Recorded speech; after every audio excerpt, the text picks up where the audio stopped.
Hi guys, in this video you're gonna learn how to watch movies with friends online using Discord. So first you need to open your Discord, then log in to your account.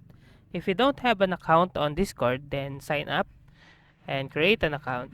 And if you log in, create a launch and open your VLC player, choose movies that you want to watch with your friends online, and then go back to your Discord website, then click join voice, and in here click the share screen icon at the bottom center of your screen,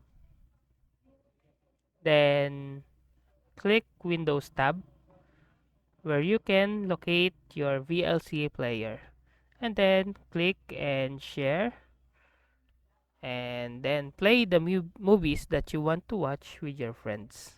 So that's it. So that's how to watch movies with friends online using Discord. If you like this video, please click the subscribe button and click the bell icon to notify you to our next tutorial.